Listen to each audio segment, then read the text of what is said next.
Hello, welcome to সিনেফাইলস। আজকের এই ভিডিওতে আমরা কথা বলবো একটা বাংলা ফিল্মের ট্রিজার নিয়ে, যেটা রিসেন্টলি রিলিজ করেছে। আর ফিল্মটার নাম হচ্ছে বাৎসরিক। এই ফিল্মের লিড চরিত্রে আমরা রীতাভরী চক্রবর্তী আর শতাব্দী রায়কে দেখতে পাচ্ছি। এছাড়া আরও নামিদামি অভিনেতারা আছে এবং ডিরেক্টর হচ্ছে মৈনাক ভৌমিক। যদি আমি ওভারঅল টিজারটা বলি, আমার কিন্তু বেশ লেগেছে। মানে বাংলা সিনেমায় তো হরর কাজ সেরম হয় না, আর হলেও সেটা খুব কম হয়। এখানে কিন্তু হরর ড্রামাটাকে খুব ভালো করে দেখানো হয়েছে।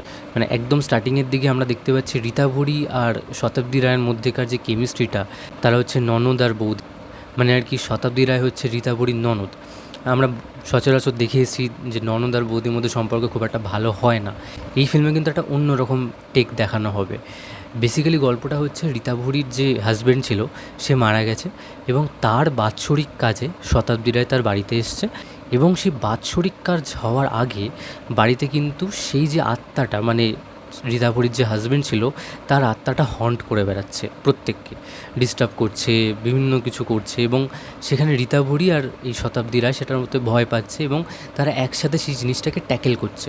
এটাই পুরো ফিল্মটা। এবং আই থিঙ্ক সিনেমাটা অ্যাকচুয়ালি ভালো হবে। জাস্ট ওয়েট করে আছি যে ট্রেলার কবে আসবে। ট্রেলারে আমরা আরেকটু বেশি দেখতে পাবো। টিজারে তো খুব একটা দেখায় না, জাস্ট ওয়ার্ল্ডটা বিল্ড করে। ট্রেলার আসলে আমরা একদম ডিটেলে আরেকটু দেখতে পাবো, আরেকটু চর্চা করতে পারবো। আর ফিল্ম আসছে তো দেখবই। তো আমার মনে হচ্ছে এটা বেশ ভালো ছবি হবে। অনেক দিন হলো মৈনাক ভৌমিকের কোনো ভালো কাজ দেখিনি। আই গেস এটা তার একটা কামব্যাক হতে পারে, এটা ভালো কাজ হতে পারে। তার রিসেন্ট যে ছবিগুলো ছিল, চিনি বা একান্নবর্তীর মতো ছবি, সেগুলো মোটেও ভালো কোনো ছবি ছিল না। তো আশা করা যায় এটা একটা ভালো ছবি হবে। আপনাদের টিজারটা কেমন লাগলো কমেন্টে জানান। আর এই ভিডিওটা ভালো লাগলে লাইক করুন, শেয়ার করুন এবং চ্যানেলটাকে সাবস্ক্রাইব করুন।